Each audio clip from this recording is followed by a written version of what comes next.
अस्सलाम वालेकुम मोअज़्ज़िज़ तलबा व तालिबात। मेरा नाम सैयद कमर अब्बास है। मोअज़्ज़िज़ तलबा व तालिबात, आज के लेक्चर में हम ज़मीनी आलूदगी के बारे में तफ़सील से जानेंगे। तो आइए चलते हैं ग्लास बोर्ड की जानिब। अस्सलाम वालेकुम मोअज़्ज़िज़ तलबा व तालिबात। आज हम आलूदगी की सबसे आखिरी किस्म पढ़ने वाले हैं, जो कि ज़मीनी आलूदगी है। ज़मीनी आलूदगी से क्या मुराद है? ज़मीन में नुकसानदेह मादों का दाखिल हो जाना। ज़मीन का जो सबसे अहम जुज़ है वो मट्टी है। तो ज़मीन में जो मट्टी है या ज़मीन के ऊपर या ज़मीन के अंदर मट्टी में नुकसानदेह मादों का दाखिल हो जाना और वो मादे ज़मीन को रहने के काबिल नहीं छोड़ते। तो ज़मीनी आलूदगी से मुराद नुकसानदेह मादों का ज़मीन के अंदर या ज़मीन के ऊपर बहुत बड़ी तादाद में जमा हो जाना या इकट्ठा हो जाना, जो ज़मीन पर रहने वाले जानदारों को नुकसान पहुँचाए। इसे हम ज़मीनी आलूदगी कहते हैं।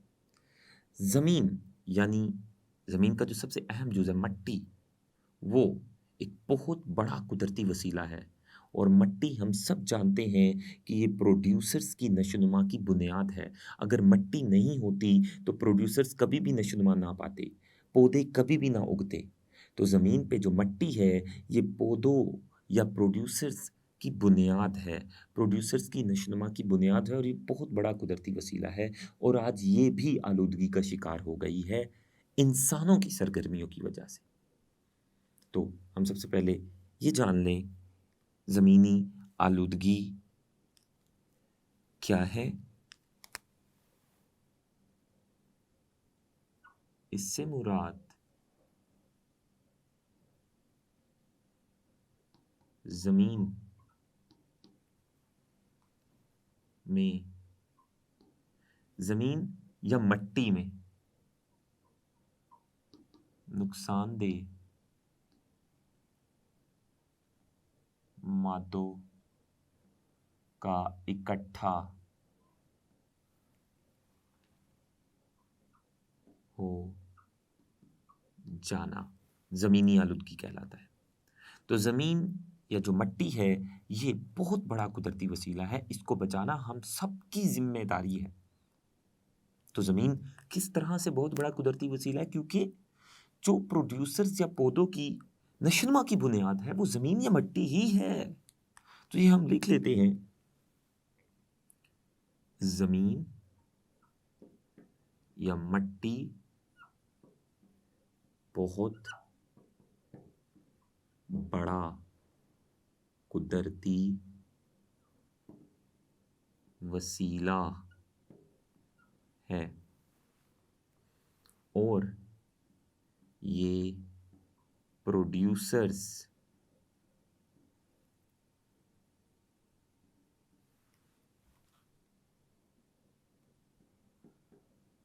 की नशोनुमा की बुनियाद है। प्रोड्यूसर्स की नशोनुमा इसी पर मुनहसर है। अगर मट्टी नहीं होगी तो प्रोड्यूसर्स कभी भी नहीं उगेंगे, पौधे कभी भी नहीं उगेंगे। और आज हम इस मट्टी या ज़मीन को भी आलूदा कर रहे हैं, अपनी ही सरगर्मियों की वजह से। हमारी ही सरगर्मियाँ ऐसी हैं, जिसकी वजह से हमारी ज़मीन, जो हमारे लिए बहुत बड़ा कुदरती वसीला है, वो आलूदा हो रही है।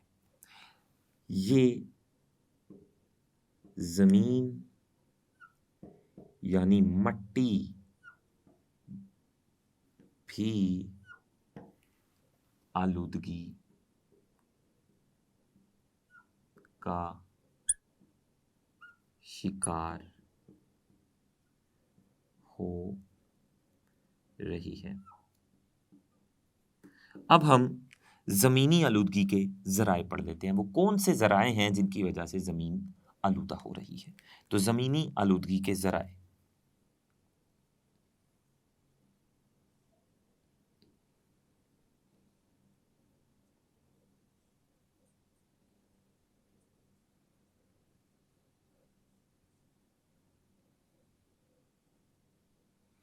तो ज़मीनी आलूदगी के ज़राओं जो ज़राए हैं उनमें से जो पहला ज़रिया है वो है ज़राअत में इस्तेमाल होने वाले पेस्टिसाइड।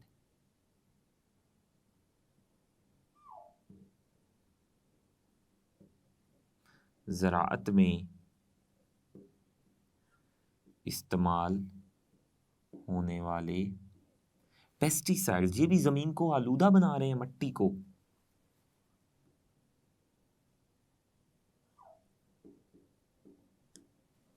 पेस्टिसाइड्स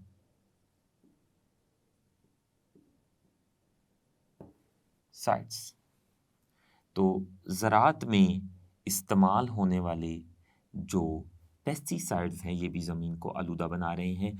पेस्टिसाइड्स मैंने आपको बताया था, ऐसे केमिकल्स को कहते हैं जो फसलों में पाए जाने वाले पेस्ट को मार डालती हैं।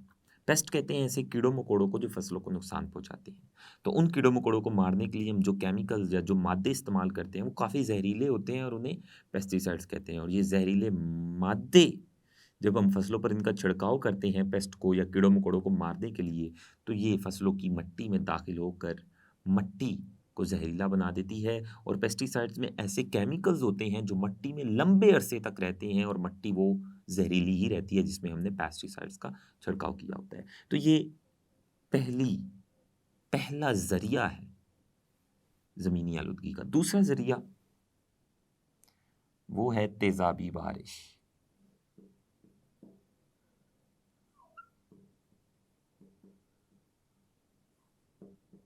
तेज़ाबी बारिश ये भी ज़मीनी आलूदगी का बायस बनती है, क्योंकि तेज़ाबी बारिश जब मिट्टी पर गिरती है तो वो मिट्टी की पीएच को कम कर देती है, तेज़ाबी बना देती है। और कम पीएच वाली जो मिट्टी है वो काश्त के लिए मौजू नहीं होती, ज़राअत के लिए मौजू नहीं होती, पत्तों के या पौधों के उगने के लिए मौजू नहीं होती। तो तेज़ाबी बारिश मट्टी पर गिरकर मट्टी को तेज़ाबी बना देती है, उसकी पीएच कम कर देती है, जिसकी वजह से मट्टी पौधों की नशोनुमा या पौधों के उगने के लिए मौजू नहीं रहती। जो तीसरा जो ज़रिया है ज़मीनी आलूदगी का वो है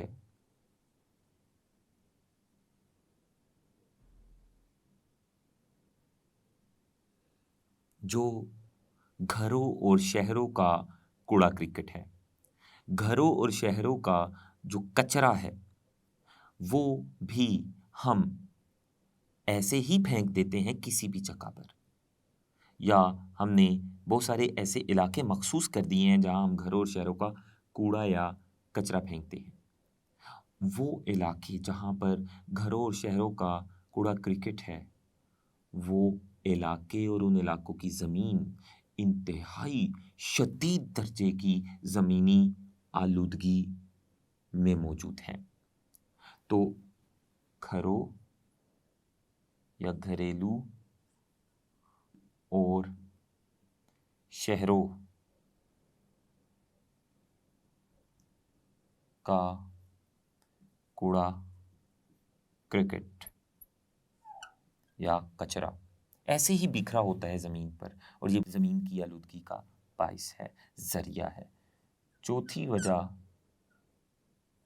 जो कि ज़मीनी आलूदगी की एक और वजह है वो है पॉलीथीन बैग्स। जो पॉलीथीन मटेरियल्स हैं ये ज़मीनी आलूदगी का एक ज़रिया है। पॉलीथीन मटेरियल्स भी ज़मीन को आलूदा कर रहे हैं। जैसा कि जो शापर होते हैं ये पॉलीथीन के होते हैं, तो ये ज़मीन की आलूदगी का बायस बनते हैं। क्यों?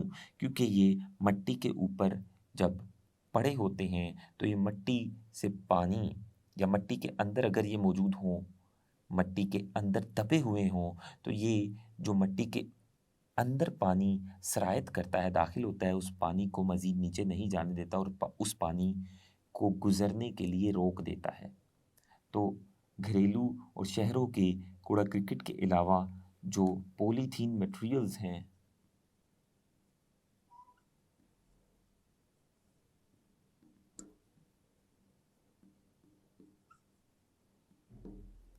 ये मट्टी से पानी को गुज़रने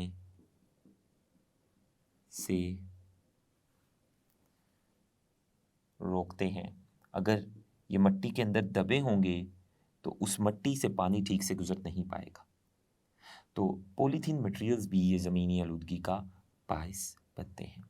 इसके अलावा और कौन कौन से ज़राए हैं ज़मीनी आलूदगी के? ज़मीनी आलूदगी का एक ज़राया सनतों से निकलने वाले जो नुकसानदेह बेकार मादे हैं, वो भी ज़मीनी आलूदगी का बायस है। सनतों में बहुत सारे नुकसानदेह मादे ठोस शक्ल में पैदा होते हैं, जिनको ऐसे ही ज़मीन पर फेंक दिया जाता है, बगैर उसको ठिकाने लगाए या बगैर उसकी ट्रीटमेंट किए। उसको ऐसे ही ज़मीन पर फेंक दिया जाता है, जो कि ज़मीनी आलूदगी का बायस बनते हैं। तो एक और जो ज़मीनी आलूदगी का ज़रिया है, वो क्या है? वो है सनातों से निकलने वाले ठोस बेकार मादे जो ट्रीटमेंट के बगैर ही ठिकाने लगा दिए जाते हैं या ऐसे ही फेंक दिए जाते हैं। तो ये भी ज़मीन की आलूदगी का बायस बनते हैं। इसके अलावा न्यूक्लियर बेकार मादे, जो न्यूक्लियर बेकार मादे हैं, न्यूक्लियर बेकार मादे ये ऐसे बेकार मादे होते हैं जो न्यूक्लियर रिएक्टर्स से निकलते हैं। बड़े बड़े जो रिएक्टर्स हैं जहाँ न्यूक्लियर काम हो रहा है, जहाँ पर न्यूक्लियस से हासिल होने वाली एनर्जी से बड़े अच्छे काम भी किए जाते हैं, यानी बिजली वगैरह बनाई जाती है या फिर एटम बम बनाने की तैयारी की जा रही होती है। तो न्यूक्लियर रिएक्टर में जो न्यूक्लियर बेकार मादे होते हैं, जो कि रेडियो एक्टिव भी होती हैं, जहाँ से शुआएं भी खारिज होती रहती हैं। न्यूक्लियर बेकार मादे रेडियो एक्टिव होते हैं और वहाँ से शुआएं खारिज होती रहती हैं। तो न्यूक्लियर बेकार मादे अगर हम मिट्टी में ठिकाने लगा देंगे तो वो भी मिट्टी की या ज़मीन की आलूदगी का बायस बनेंगे। इसके अलावा देहातों में खुली लैट्रीन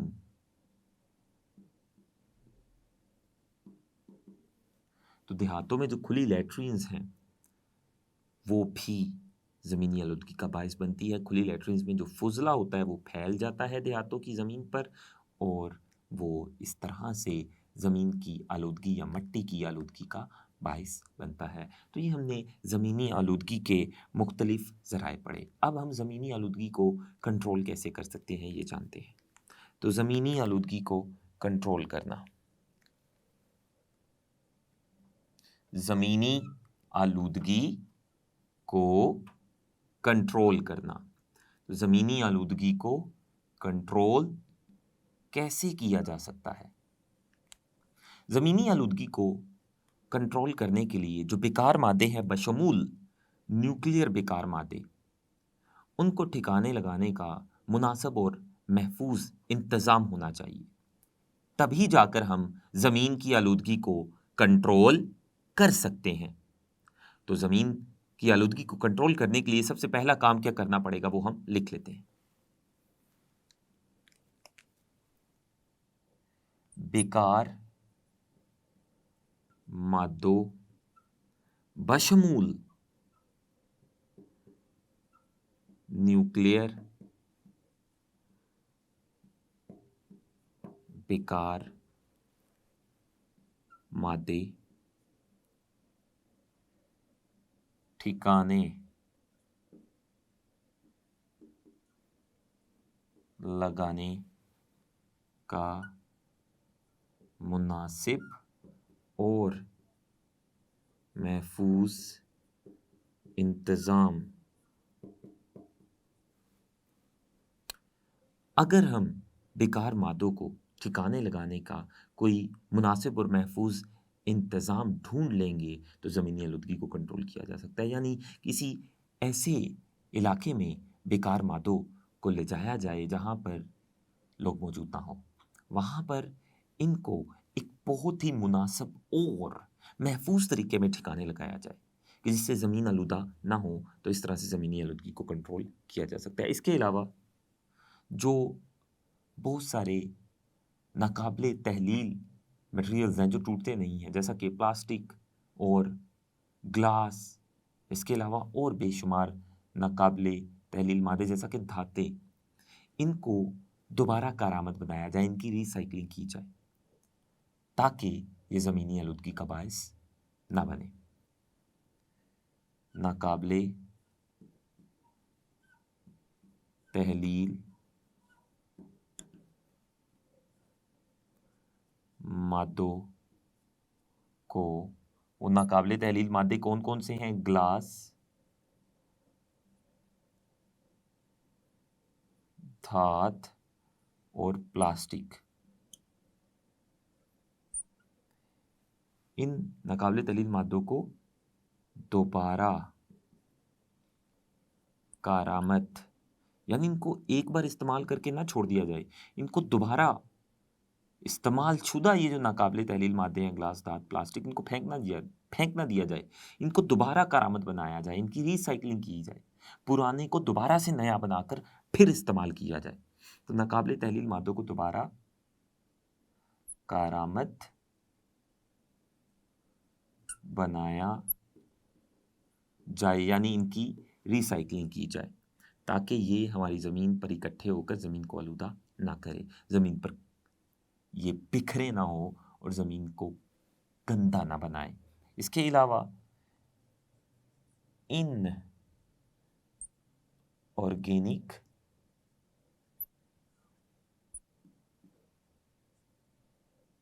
पेस्टिसाइड्स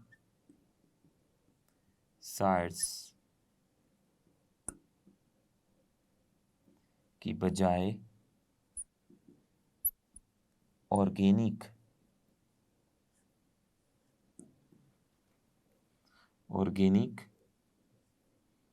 पेस्टिसाइड्स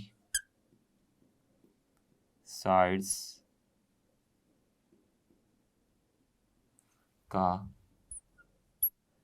इस्तेमाल किया जाए।